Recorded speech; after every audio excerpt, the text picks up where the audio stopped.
Here's where we find out why no one else is doing it. Like as soon as we start, we get this letter.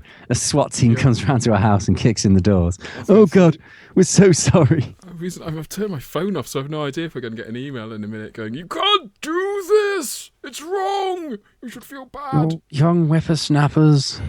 Well, yeah. Anyway, hello everybody. Welcome to Critscast, the Team Fortress 2, and for tonight only, actually for tonight and maybe going onwards, depending on what happens in the world of Blizzard, etc., and our existence on Twitch.tv. We are also covering Overwatch.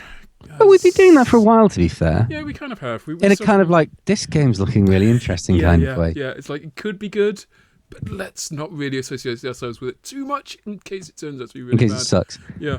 So what's been going on is the last hour we've had a couple of guys streaming their adventures in the world of Overwatch. It's not quite an open beta yet, so this is like a closed beta, I guess. There's a couple of people who... But currently it's super closed beta. Yeah. Like, as closed as it can be. There's two people on it. There's two people on it, but there's people like watching. So it's not like so secret that nobody knows what's going on. It'd be very difficult to stream a game if there's only two people in the world who can actually play it. So I guess everybody else who isn't these guys, and this is shout out to Elohim. Am I getting that right? I think it's Elohim. Elohim, okay. And Hail Nick. I don't know about that one. Yeah, no idea. Who are both playing Overwatch at the moment, and we are just sat here watching them play. So that's kind of a thing. Yep, legal disclaimer. We have no idea if this is legal. If someone comes and kills us for it, Jesus Christ, we're sorry. We didn't mean to. I was going to say killing is a little bit like an escalation here. I don't know. Maybe this is like if it was Disney. Yeah, I was going to say if this was Disney, there would be people beating down our doors even as we speak. Anyway, so we've got about half an hour of this left, we reckon, before they shut off. We are seeing for the first time, at least. I mean, I've just got home from work, so Rusky, you've had maybe a little bit more. Like you've had a whole half hour more experience than me. An hour, watching this. almost. A whole hour watching this. I'm a veteran. Yeah, a vet. Yeah, God, actually, at this stage, you kind of are. You've in the grand scale of things. So what's going on? What's cool? What's new? I'm going to do this mainly in a comparison to Team Fortress 2 because that's currently what we know, and that's what I'm going to be comparing it to at any rate. I think the comparison is going to be there anyway. They've already mentioned it themselves that it's going to be compared to Team Fortress 2, and that's So go on. But okay, in terms of comp, it kind of seems like they've taken the best aspects of Team Fortress 2 competitive and just been like, let's make a better game for comp than TF2. Wow. Yeah, brutal, right? Okay, so they've got the 6v6 thing, right? Okay. So the Team Fortress 2's problem was you have you don't want 9 people in comp really. I mean, they have Highlander, but it's fucking ungainly. Getting that many people together is really awkward. Matches take ages to set up. It's a pain in the ass once you get to that level. So 6 is kind of seems to be a really, really good number, and that's what they've gone with. But TF2's problem is that 6s became really stagnant. It's the same classes, and there's the whole point about a class-based shooter in my eyes is that you have dynamic changing of classes, or you have the strategy of setting up the different classes to be the main game angle, a strategy and such. I mean, Overwatch seems to do it. What I'm going to be interested though is right. Is it going to be a thing? So currently in the beta that they're showing right now, there's a lot of changing in that classes counter other classes.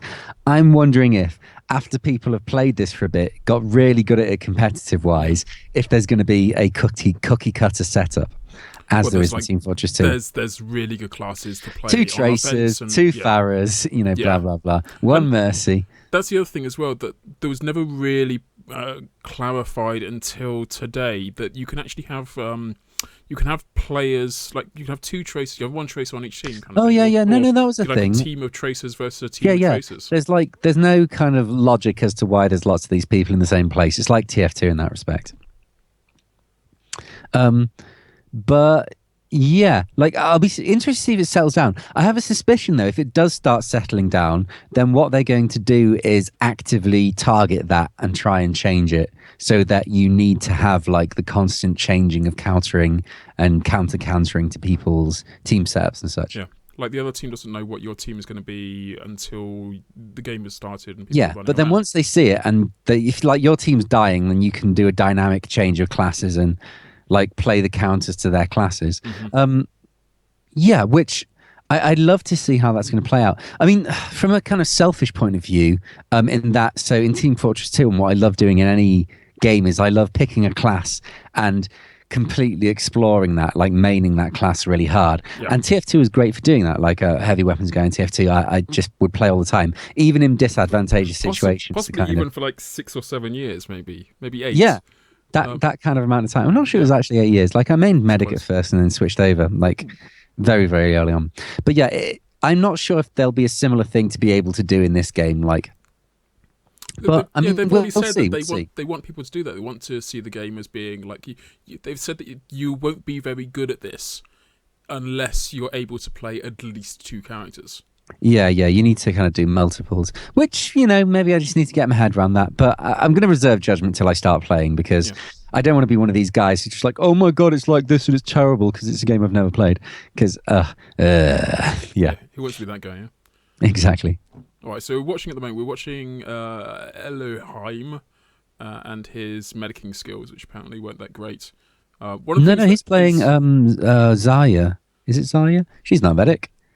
That's a gun, aggro. Oh, okay. He's doing that damaging healing to the other team. Damaging healing. yes, exactly. Negative healing. Exactly. Mind you, that's kind of what healers did in the original Team Fortress Classic. It was. They had their med pack, which like either poisoned or healed. I was going to say, the Team Fortress Classic was not the original Team Fortress. But there we go. Anyway, I don't want to get too into TF2 at the moment. Running out again in the same class. And seems to be, like, he's not playing with anyone else at the moment. Like, there are other players. Maybe that is... Yeah, no, he's got heal beam on, yeah. Or at least it's not heal beam. Right, okay, like right. What Zaya can beam do is she can pop a shield onto someone else. She's like one of the mid-range heavy classes. She got this like lightning gun type thing, which is close range, constant damage. Yep. She can fire essentially pills out, like they launch out and explode, and she can put a shield round someone else. Those are her 3 basic abilities, I believe. And just seen them go through a teleport there. So again, teleportation is going to be a thing, a main theme for the game. When I was listening to this earlier, they were talking about like need a teleport here kind of thing, which is ridiculous. But yeah, that's something that is solely taken over from TF2. One person in the team providing teleportation to everyone Symmetra. else. Yeah, I'm watching this. I think she might be a must-have on any defensive team, which is interesting because so much time is spent not having must-haves. Yeah. Well, I'm not sure that was the point to not have must-haves, but I mean, it's quite odd if like you don't have that and it's a massive issue, right? But I mean, just the amount of time that people were spending like trogging over to the point was quite considerable. Yeah. Well, I mean, it was the same as like in say Highlander TF2, where like if you don't have tellies up, you end up spending ages. So the one thing that I've seen quite a lot from this, I don't know whether it's just unfortunate that this guy's screwing up at the moment, but kill cam. Yes. And it's not just with TF2, it's not just like a screenshot saying this person killed you and here's the you get to see the last moments of your life. Yeah. Now, one thing they have mentioned is that you can like tab off that, as it were, and like get back into like seeing the game from your friend's points of view. Because, I mean, honestly, like in a comp setting, that kill cam is massively debilitating. You don't give a damn who just killed you. That's the past. What you need to know is what you're going to be facing in a moment when you like spawn back in, right? Yeah, unless there's a sniper or somebody who's gone invisible or something. They're giving away their position. Well, even then, they're going to move. Because if there's a thing where you're on a kill cam, they're going to be like, well, I can't stay put, can I? Yeah, who would want to, yeah? Yeah. So, another thing that we're seeing here is...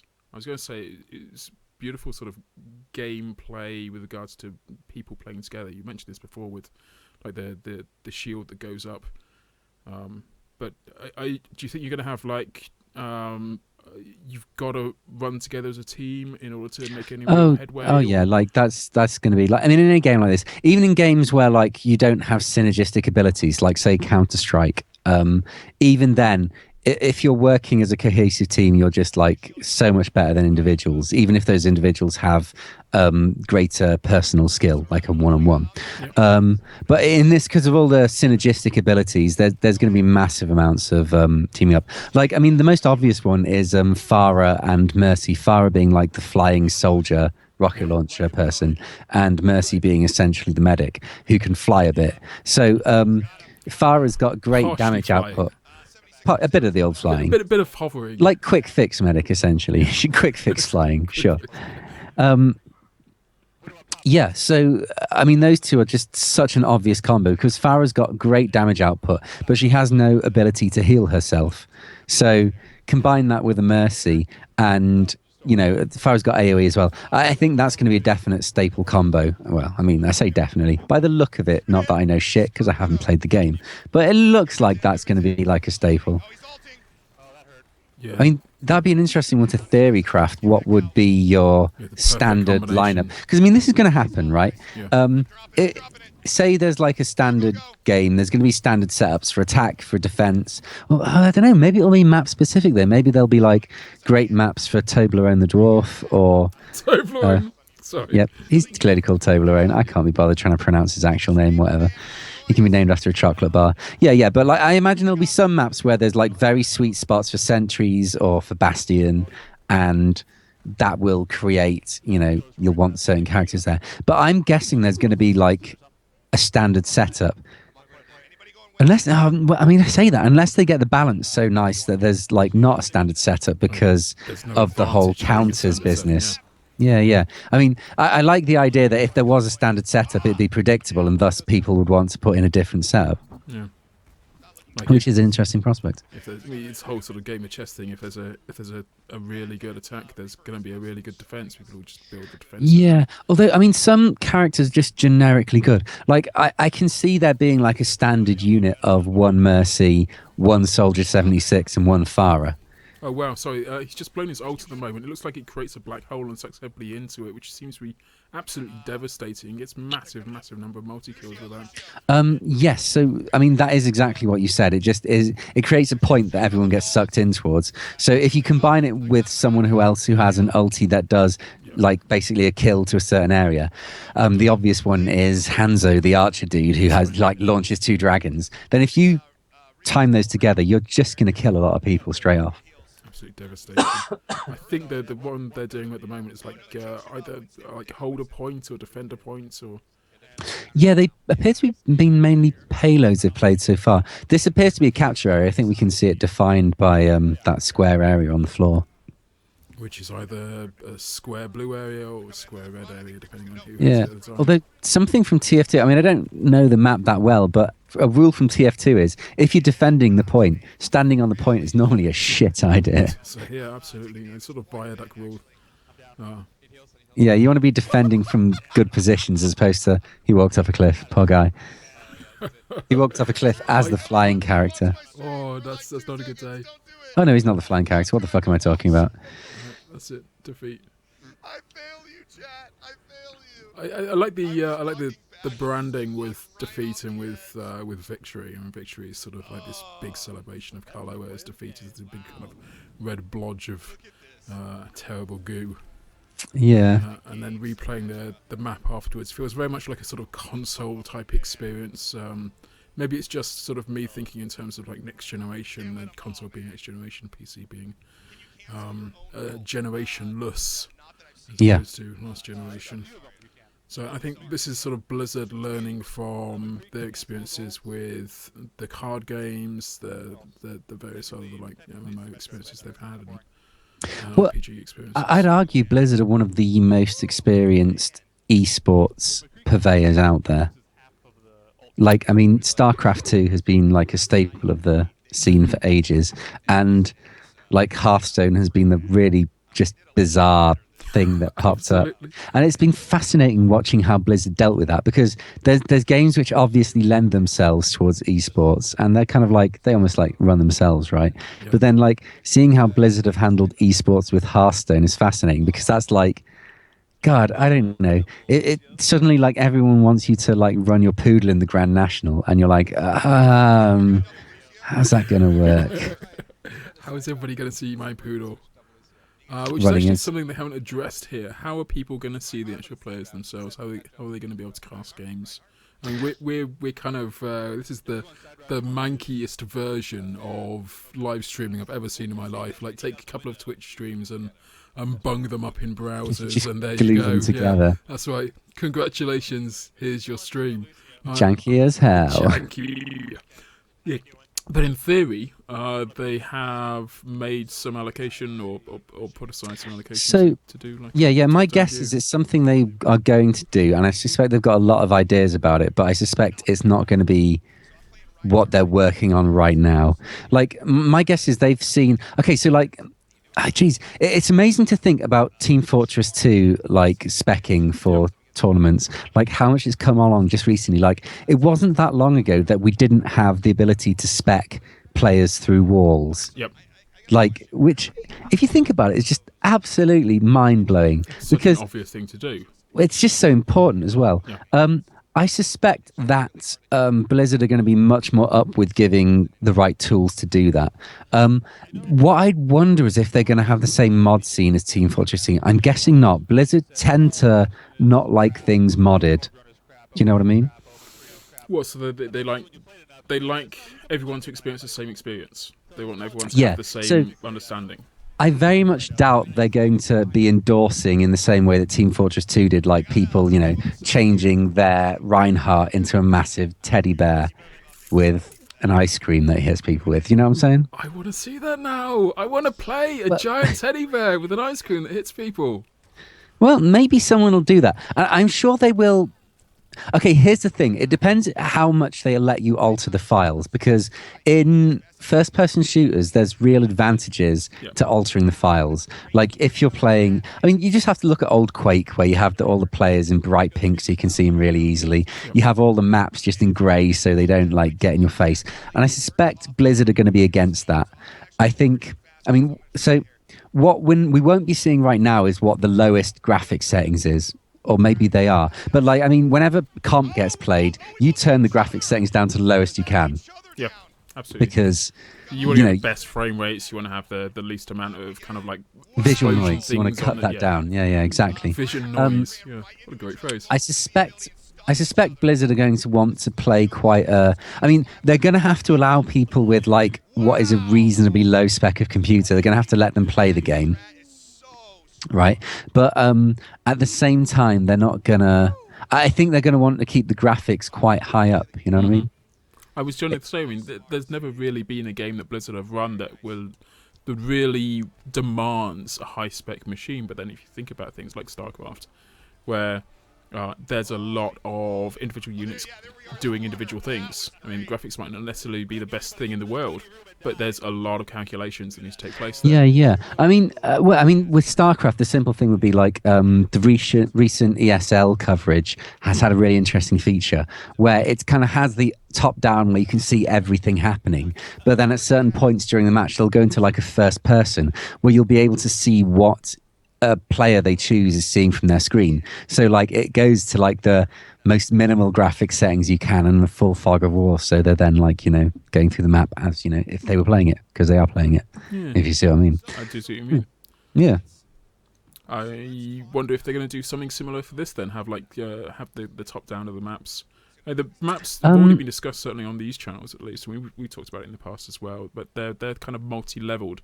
So there's a ground level, a first level, second level, etc., and go all the way up. Yeah. To the top. One thing at the beginning of this cast was, do you remember there was that map before Roadhog and Junkrat were released of a bank? And I was like, that's totally a map. And yeah, sure enough, there was a map where you start in the bank vault and you have to progress out. I called it. I called a really obvious thing. You wanted to get it in there. Everyone called. Yeah, entirely. Yeah. But that's more what's the game? It's the one where you're playing as 4 people. Payday 2. So that's kind of a sort of Payday 2 theme. And I'm wondering, because again, they are borrowing themes from other games. Oh yeah, entirely. I mean, think about it. You're doing a first-person shooter. There's not really anything original left to do. So the original thing they're doing is doing everything. Well, I mean, Okay, it's different forms of originality. Is there anything in this game which pushes back the boundaries of computer gaming? No, definitely not. But I don't think you have to do that.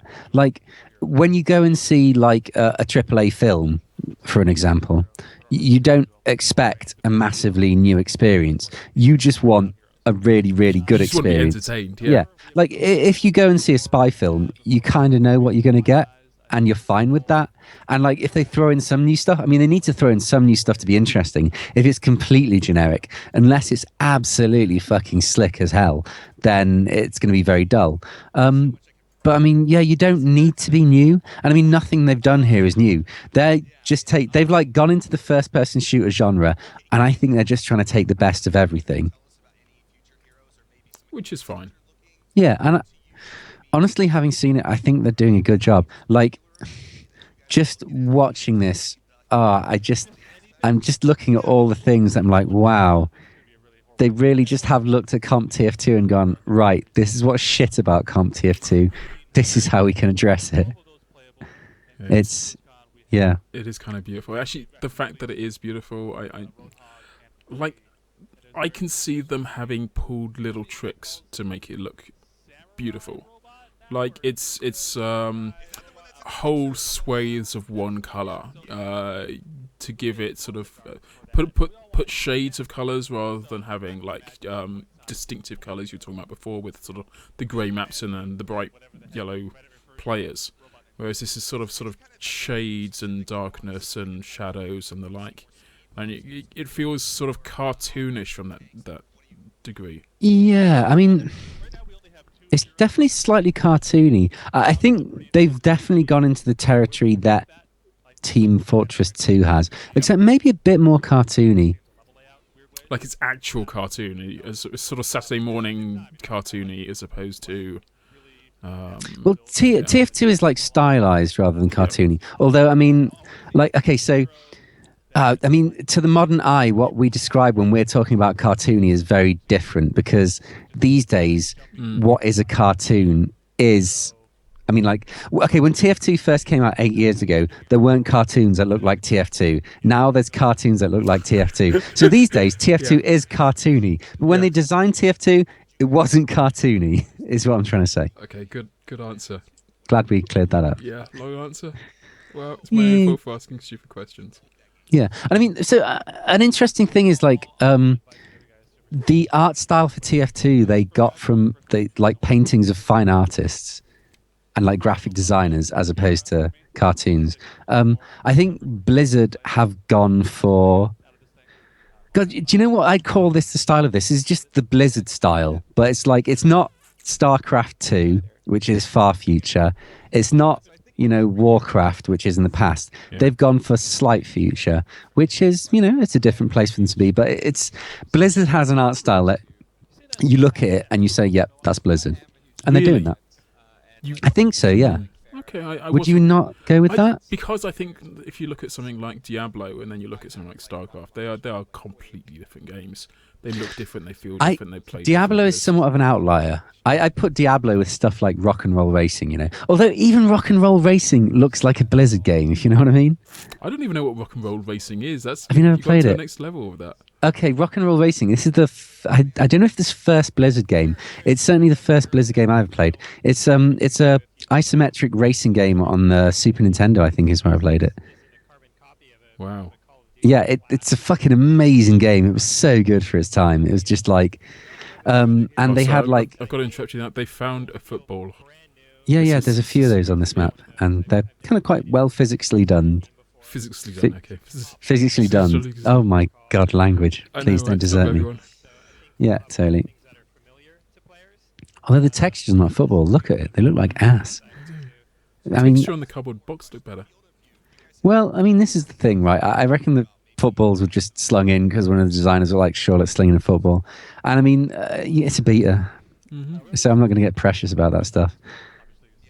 Slightly destructive environment, at least to say that you can destroy objects, not necessarily buildings. Yeah, there's loads of objects you can destroy. They definitely don't have any buildings you can destroy. That was another thing they covered earlier.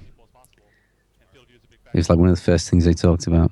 Which is kind of a shame. I mean, I'd like to be able to sort of tear down a doorway. I know that it's never been done with TF2 It has. official maps. Well, not in official maps, but stuff like Warpath. Yeah. That's like a TF Classic one, and that had destructible bits. And it was fucking terrible, I'll be honest. You had to earn the destruction. You had to sort of you had to stay in a certain area for long enough in order to cause destruction to give your team... but it was always a bit bad. Well, you knew it was always going to happen. Like, the fact that it hadn't happened in the first 30 seconds meant that it's just going to happen in the next 3 minutes. Yeah, like, I mean, okay, here would be my take on that, right? Which is most fun, with the thing destroyed or without the thing destroyed? And do you know what you should do? You should work out which is the most fun and have the map on that setting all the fucking time. Yeah. You know, like, that's what tended to be with Warpath and the maps that were like that when they tried it. It was like either the thing never got captured because it was so insignificant, or it did get captured and no one gave a damn. It was such a big thing that capturing it was practically the only objective. And it just never worked that well. It just wasn't brilliant. Which isn't to say it couldn't be done right, but it seems like a needless complexity. Man, it sounds like you have the lurg like me. I muted myself while I did that, so nobody would know, but thanks for drawing attention right. to it. Sorry. So one thing that I haven't actually talked about here, and I don't know yet because I've been talking to you, and I guess really haven't had a chance to figure this one out, is how long are the rounds? They appear to be like 20 minutes to half an hour, I think. You appear to be 20 minutes to half an hour. Oh, hi, Sir Grey. We are currently watching the live stream for Overwatch. Oh, how was it? And we're streaming ourselves watching the live stream for Overwatch. What? Okay, so to the 10 people watching us, thank you for coming along. I don't know why you're not watching the actual thing, but that's fine. We're not going to question. We're going to just bathe in the pleasantness of your decision. What I'd love to happen is if someone actually starts streaming Overwatch, and we can have like so epic, awesome recursion going into the void. I could do that.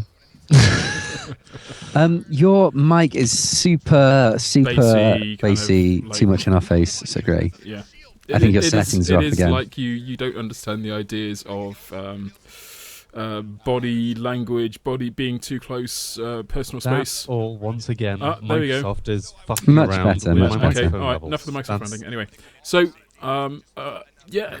I mean, I know that it's not a game that you're particularly keen or looking forward to, Sir Grey, but have you been watching these streams? No. Will you be watching the streams? I don't know. I've been busy with other things. Life, work. Work, yeah. Also working on something for TF2. Can't talk about it? Haven't you seen kind of what I've been up to? Yeah. Okay. I mean, we've only got like about another 5 or 6 minutes of this. Apparently so. I mean, it may run over. We just don't know. So. I'd like to How do you guys feel about what you've seen? My take is they've taken all the good bits about Comp TF2 and left all the shit. I think this is going to destroy Comp TF2. Oh, no, that's interesting. Yeah, I mean, certainly, I can't see Blizzard not throwing money at it, and that's the one thing that has never happened with. I mean, I should be clear about one thing. To say it's going to destroy Comp TF2 makes it sound like Comp TF2 is like something up there that needs destroying. It doesn't. I love Team Fortress 2 just to pieces, but the comp versions of TF2 have just never made it. You know what I mean? Flourished. Yeah, they've never quite had it together. This seems to me like they're putting together a class-based 6v6 shooter, which is going to work. It works in terms of like it has a wonderful play experience from like the reactions of the players on here that we've seen today. They've all got their cams up and we can see them like having really great sort of multi-kills and celebrations, and they're really getting into it, and they're kind of I just seen Elohim do the whole lean back from your chair when you've been destroyed kind of moments. Have a breather. Yeah, oh god, I can't believe I died then. So they've certainly got like player enthusiasm built into the game, and I think that the thing that's going to be kind of one of the critical moments in terms of like destroying competitive TF2 is if the people who are currently the stalwarts or the leaders even in terms of competitive TF2 streaming. If 1, 2, 3, some, all of those guys go over to Blizzard's game instead. Well, yeah, I mean, it's going to be interesting, isn't it? Let me ask you guess... something. Do you feel like this is a game that Valve have kind of played to lose, as it were? How do you mean? So, like, would this be as big a deal if Valve had picked up Comp TF2 properly, like, in the same way that they've picked up CSGO and Dota? Well, yeah, obviously, Valve have never pushed competitive Team Fortress 2, and they don't really care. It's not a competitive game for them. They've never, like CS:GO and Dota started off as competitive games. Yeah, that was the whole point. The whole purpose of the game is that they're competitive, and like if they hadn't had a competitive element, then they wouldn't have been there. So they wouldn't have. Yeah, TF2's always been funsies, right? I mean, yeah, absolutely. So it's not that they deliberately avoided. They've been slow on the uptake. In terms of like, there's been like 3 or 4 years worth of people going, "Hey, wouldn't it be great if competitive Team Fortress was a thing?" There's been what I'm 8 wondering years is of that now, surely. Pardon? There's been 8 years of that, surely. Oh, probably. But my point is, like, is this one of those things of if the Valve team had kind of really picked up competitive TF2, would this be as big of a game destroyer potentially for TF2? Well, again, or do you think if it wasn't, then it'd be because terminal velocity is. It's like if there's enough people that are really psyched about a game, it doesn't matter how bad the game is or how easily defeated the game is with regards to graphics and gameplay, etc. There's like a huge number of people who want it. And does TF2 have enough people who want it in terms to be? I'd say I don't really understand the question you're asking, so great. It's kind of like saying if everyone only had one leg, would the new Ford car be as good as it is? And it's like, well, okay, no. What I felt you expressed was that you were saying that this is going to blow Team Fortress away, right? Well, it's basically the game that competitive Team Fortress 2 should have been. So my question was, is that because Valve didn't pay enough attention to competitive TF2? Yes, they never pushed it. Yeah, but like my point is, like, would it be such a game destroyer if Valve had pushed competitive TF2? Well, you're asking me to compare this new game to a game that never was. You're saying if Valve pushed competitive TF2, if Valve pushed competitive TF2, I have no idea what we'd have right now, so I can't make that comparison. If Valve had pushed competitive TF2, would it be as fun a game to play outside of competition? If Valve pushed competitive TF2, then competitive TF2 would be something that we don't have right now, so I can't compare Overwatch to something which I don't know what it is. Yeah, exactly. Does that make sense? Yeah, I suppose. It doesn't kind of, I don't know, I feel like maybe I haven't expressed what I'm kind of curious about properly, so I think there's definitely going to be a time in the future to have this discussion, particularly when matchmaking comes out for Team Fortress 2, or if matchmaking comes out for Team Fortress 2. We'll see then, certainly firsthand, whether or not there's really a place for competitive in this new environment. Yeah, I mean, the thing about like TF2 matchmaking coming out will be what format will that be in? And like, will it be sixes where, half the classes are irrelevant? Will it be Highlander where due to player numbers, it's just very, very awkward? The thing about competitive Team Fortress 2 is all of the game modes have massive issues with them. So it's kind of like, are Valve going to come up with a new game mode, or are they going to try and back one particular game mode with the issues it has? Or by game mode, do you mean kind of capture point, or do you mean sixes or Highlander? Yeah, cool. Or fours, which is another one, but or 12v12 even. Well, no, 12v12 will never work as a competitive scene. Yeah, no, too many people. Well, so Mudfrog is saying in chat at the moment that he doesn't see TF2 and Overwatch as being like the same genre or the same style of game. So he's questioning whether or not people will transition from. I'm going to argue they're very, very similar games. Like, if you enjoy class-based shooters, then chances are the class-based shooter you're playing right now is TF2. So This I'm game's gonna. similar enough to TF2 that it is going to interest the same people. I've tried out a couple of different class-based shooters, and I haven't enjoyed any other class-based shooter to date. But then, I don't, like you're as a relatively genre, they've new. never felt similar. The thing that Okay, makes most class-based shooters aren't as dynamically different as Team Fortress 2. Like, having the cartoony aspect allows for crazy stuff to happen, like Ubers and such. And, like, Overwatch has that same extreme design that you can have these big effects. Like, I'd argue that Mercy's resurrection ability is very comparable to the Medic's Uber charge. You know? And like Reinhardt's shield as well, and that doesn't exist outside of MVM, but it does exist in TF2.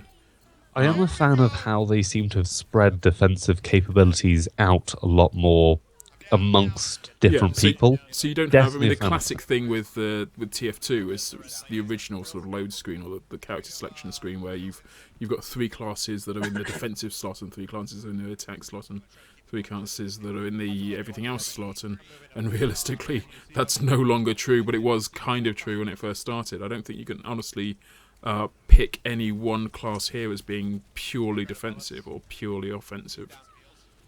It's not acknowledged the possibility of what was a de facto state of being only Well, so. I'm going to argue that it's the same with TF2 as it is in Overwatch. Like, I think as the game gets played to the extent that it will do, and like people will get really good at it, those boundaries are going to become slightly meaningless unless Blizzard actively wish to make that a thing, and we'll tweak it. Have you seen these tips that come up? Recall teleporters, trace it to previous location, etc. It's like the having died, you'll get a tip, like a pro tip. Pro tip: don't die. Yeah. Which is classic pro tip. I gotta say, it looks really busy in terms of particle effects. Yes. Like, It doesn't really it doesn't busy. look bad though. I mean, it looks. Well, it's not that it looks bad. complicated. It looks just. I mean, I've always felt with TF2, I'm kind of want to tone down some of the particle effects because it makes it difficult Except on sometimes hats. to see who I'm. Except on hats. Or I adore them. I'm kind of like watching this. It looks almost messy, but I don't know if that's just the stream.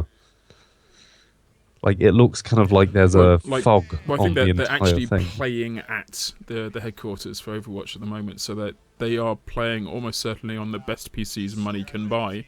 Yeah, I mean, the other with thing you'll have to everything turned realize on. is, this is like with all the whistles and bells doing that entire thing. Like, compare any competitive game, like, on its top settings to what people actually play it on, where it's really toned down and you can't see anything. You know, I'm guessing there'll be ways to cut your graphics down to DX1 or whatever it is. DX1, DX8. Yeah, I'm very curious to see what the game looks like when you have turned everything off and it is just sort of playing with spud guns in the night. Yeah, I mean, I think the aesthetic is quite busy, although it doesn't offend me in that way. Like, it works. And I mean, this is what the beta is about. I mean, if people are finding it too busy, then they'll listen to that and they'll change it. I think it looks great. I'm concerned a little bit about playability in and amongst the busyness. I think it looks great. I don't want to. They'll tweak that in the beta. I mean, yeah, absolutely, beta. absolutely. Yeah, beta's not the answer, but it is an answer. No, beta. No, here's the thing, right? It's a beta. That means this is the time to level criticism at it. Well, I mean, the beta isn't out yet. But I mean, okay, so I think the thing to remember is, like, at this point, what is useful to, commentate on is sweeping things about the game. Until I've got it in my hands, I'm not really interested in like poking at the minutiae of it, because I'm not going to stop picking on the ability to shoot through balustrades, for example. Yeah, or like going into the balance of each particular class is way too early for that kind of stuff. Okay, I can totally agree. Like, until you've got it in the hands of a lot more people, that makes a lot of sense to me. But I think kind of something that's too busy to shoot through for me is a big thing. It's not a small thing. But then if you look at like the ults, I mean, Hanzo, they've gone, he's playing at the moment. And Hanzo's ults, as we've said a number of times on the stream, is this sort of huge swirling beast of dragons that rips through the entire map. And it is, I mean, I don't know whether it's that big because there's normally so much going on. But actually, if you look at the colours of his ult, they are muted. It's almost like pastel shades of colour that rips through the map. It's ghostly. It's ghostly, but it takes up the entire sodding map. Like it's almost impossible to see anything else. But then that's that's a visual warning of the reality of if you touch it, you die. Yeah, I'm going to throw out that I think the aesthetics are different to TF2. I think they look fine. Like, in terms of if I was playing this as a competitive game, like, at no point am I like, there's too much visual stimulus, I can't tell what's going on. You can always tell, well, I can always tell who is what class. It seems pretty and you cut can and tell dry to the me. difference between sort of the players and the environment as well. Even though we've spoken about there being lots and lots of items and destroyable items within the environment. I've not seen a moment where I've not been able to tell that that's a player out there. But again, part of that is because of the fact that you're looking at them with outlines. So like the opposite team has a colour around them. And I think looking at both live streams, the colour around them is always the same. It's always like a red outline to the enemy. It's for the bad guys. Anyway, who are you guys watching? Who am I watching? Elohim. I'm watching Elohim and Hey Lunik. I'm watching Elohim, and to me, I'm having problems distinguishing players. Like, to me, the entire thing looks really foggy, and I can't see players through the fog. Are you really? Playing on a full screen? Are you playing on the game full that you normally game with? Yeah. Okay, I mean, first up, the resolution isn't as great, even on Source. Absolutely. It looks a bit kind of ganky. But yeah, I'm just not having that same issue. But I mean, again, it's one of those things like I'm on medium. Let's go for Source. Let's see if that changes things. Maybe that'll probably help you a lot. I'm guessing. Help a lot. Yeah. I mean, what they'll do is in the beta, if people are having difficulty, then I'm sure they'll change it. Oh dear God, that's the ultimate. Yeah, that takes up a lot of the screen. That's everything. And rightly so, because everything it touches, it destroys. I mean, you may as well hang a lantern on how destructive it is. Yeah, I mean, if you're gonna have stuff that totally kills you, then you better make that fucking obvious, right? Because you want to know what's killed you and such. It definitely looks less foggy. Yes. On a higher resolution. I thought it just went directly for whatever the highest resolution was. They're probably having problems streaming it to so many people all at once. I don't think so. Anyway, they mentioned at one point, I mean, that Elohim was saying press F to show to show appreciation, and I think the chat took that as like, hey, we should all press F at the same time. But I think it's actually a thing in game. Like, you've just been killed and you want to say GG, so you press the F key. Well, I thought they were making a reference to that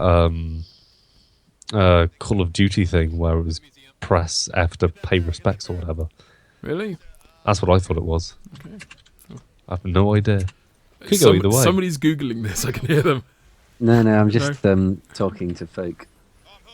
Using the words and the keys. The words and the things. Yes. Yep. So looking at our chat at the moment, as Rusky says, thanks guys for deciding to watch us talk about TF2 and Overwatch while we're watching two streams at the same time and getting an impression of it. This is super meta. It's kind of awesome having you guys coming along and contributing your words and feelings and hearts.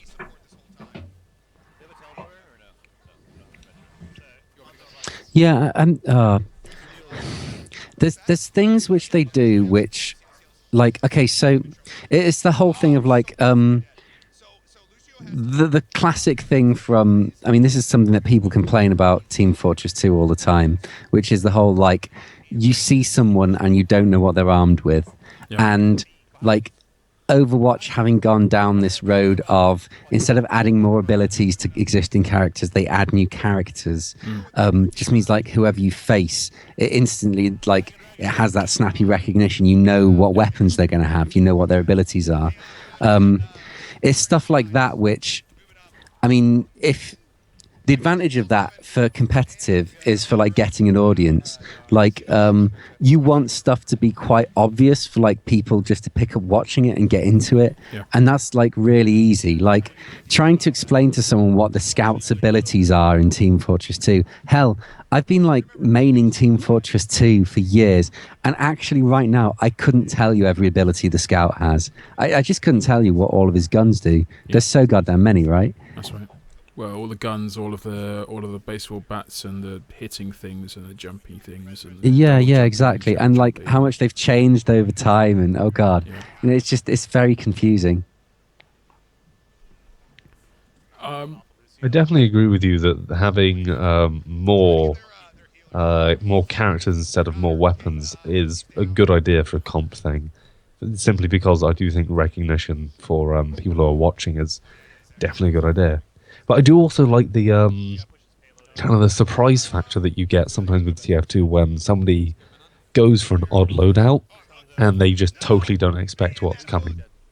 I always think that's interesting. Yes, but I don't know your experience of comp TF2, but my experience of comp TF2 was that surprise factor was like 1 in 100, and when they did it, they tended to get wrecked because there was one very optimal way to do things usually. Or, you know, a limited a number lot of of the time, like, it didn't work, but every now and then, sometimes somebody would do something. The every now and again, I mean, realistically, it's the every now and again in a sixes match where one of the players decides to go spy. Yeah. That's actually not just a different loadout, it's a different class. So your argument is null and void kind of thing. Because you've actually swung back to being a different in sixes, class. yeah, but perhaps like we had a guy who would sometimes switch from the stock rocket launcher to the beggar's bazooka, and would just do these incredible jumps to go for a medic bomb. Yep. And it was just like people just didn't expect it, and so because he'd been playing with the stock rocket launcher, they'd expect him to be kind of the positioning to be one way, and then but you have positioned very differently for the beggar's bazooka. But I mean, okay, so the problem with that is the lack of telegraphing of it as well. Like, I think it's a problem totally that agree. like you can't tell what a soldier does just by looking at him. That's like it's Like a not being able mechanic to in tell whether games he's is- got like not being able to tell whether when you get killed in a game, what you want to have is you want it to be like, you can see why you died. Your death was avoidable if you'd been more skillful, and you can learn from it. Like, what's unfun about games is just where you get killed from nowhere and you're like, God damn it. And like Totally people could argue that like sniper rifles are a problem like that. But actually snipers are very limited in Team Fortress 2, and spies as well. Like if you're take appropriate precautions, then you shouldn't really get sniped or stabbed, right? Well, like having 3 monitors and being able to see behind you. 170 degrees was when I was running 3 monitors. But again, like, I mean, if you're talking Quake experience, you're looking at 360 viewpoints, and, you know, like limiting the FOV is a very odd thing to do in a first-person shooter. They backtracked on the whole FOV thing, didn't they? Like with Overwatch, they were gonna have like oh yeah, they were gonna this have really it locked, and then like they realized people didn't want it locked, so they said, okay, we won't do that. Yeah. Yeah. What do you mean?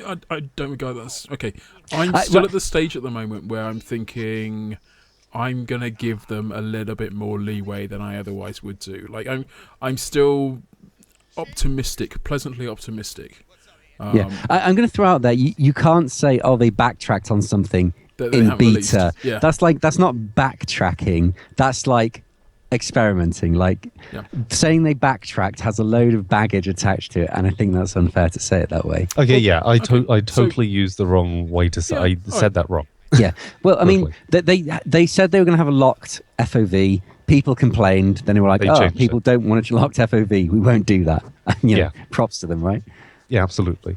It was for me, that was the good kind of changing their minds Listening on to, an to issue. user feedback and reacting to it. I mean, Yeah, again, absolutely. it's sort of idea of you're playing for PC users, and PC users have not, outside of TF2, outside of pure PC only gameplay experiences, then they've not necessarily been well treated by these super large companies. I just want to quickly say I really like this HUD with the character selection one where they've got the little character portraits popping up. I think that's really nice. It looks really good. But this is when the team is choosing what team it's going to be. So you don't you get to, this looks like kind of like almost a user designed HUD, as opposed to, we're so used to like the classic TF2 HUD with the Valve's decision of what should be what. Whereas this seems Well, I like mean, this more has sort of, the Blizzard decision of what should be what as well. You've got like, offensive, defensive, support, yada yada. So, but I'm curious to see what they do allow, or whether they will allow people to change HUDs and to muck around with it. It's an old conversation we've had once today already. But I almost doubt they will because it's Blizzard. But I'll be interested. No, in to World see, of Warcraft, you can mess around with your HUD with huge LUA. number of HUDs. Yeah, customizable. Yeah, Okay. very customizable, like ridiculously so. A lot of I think you can do some scripting with the HUDs as well. Okay, I so wanted to yeah, say maybe that's this. going to be a thing. I wanted to say this. None of the vehicles in certainly none of those that I've seen so far, it goes to the description of like the kind of the near future sort of thing. But all of the vehicles are floating. None of them have actual tires or Yeah, man, wheels. hover cars. It's Hover cars. But if you look at the kind of Like a payload week away. experience, then TF2's payload experience is equivalent to a hover car. It is a cart which you push along tracks, and as such you never actually see the wheels turn. Yeah, I suspect this might be like a design thing where they're like, Optimization, yeah. so like, let's look at the TF2 cart. It always fucks up. The tracks, they don't quite stick to it. Like getting an object to actually hug the ground convincingly on train tracks is really hard. So let's not. Let's just make everything hover. I can see that being a conversation that happened. Yeah, I can totally imagine that being you know what, this is an easy constraint to get around. We just don't have wheels. Yeah, Do Blizzard have Blizzard for previous games ever allowed people to create their own maps, their own content? That happens in StarCraft too. Certainly. It'd be interesting to see if they allow that in Overwatch. I don't know. It's interesting. I wonder if they have an SDK for that. I assume they do. Who knows? Well, still beta. It'd be curious if they pushed out the SDK for map building before they pushed out the game. I think that's unlikely. Simply because of like order of getting things out. Yeah. Well, also like the amount of stuff that would be spoiled. If people can see I think it's just, it'd be a bit meaningless. Like people would make a load of maps that, because they haven't actually played the game, don't work. Also, I just can't imagine them working on the developer kit to get out to people before getting the game out. Yeah. Another interesting one they mentioned was they still aren't talking about what the monetary model is going to be for how you play this game and how you get to play it. How they make their money. So, interesting.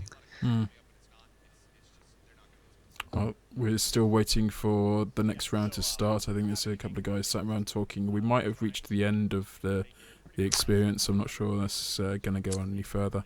Yeah, I kind of have to do one anyway because I have commitments at 8. Right, so I think we're going to be calling it, regardless of whatever else happens on the stream today. A big shout out to everyone who, as I say, decided to join us, Quitscast, for this overview of Overwatch. Thank you for coming along for the ride. Yeah, it's been kind of awesome. Good bit of feedback from you, the audience, and also I love having this debate with you, Gray. I think you're the stalwart voice of reason to all our excitement and whatnot. I like that this causes so much difference of opinion in Quitscast. Yeah. I think that's interesting. Absolutely. Totally. There's lots of mileage for discussion on this one. I'm really hoping that I'm going to be like really pleasantly blown away by this. Like, not just pleasantly surprised, just completely blown away and just completely 180 on everything that I've said. Awesome. All right, well, thank you, Segway. Thank you, Musky-Doo, for joining myself, Aggro, and we will return to our regularly scheduled program. Our live stream is on Saturdays. Saturdays? I think I'm around this Saturday. We are talking about the TF2s on Saturday because of the big invasion update. So there's still plenty more to be talking about there.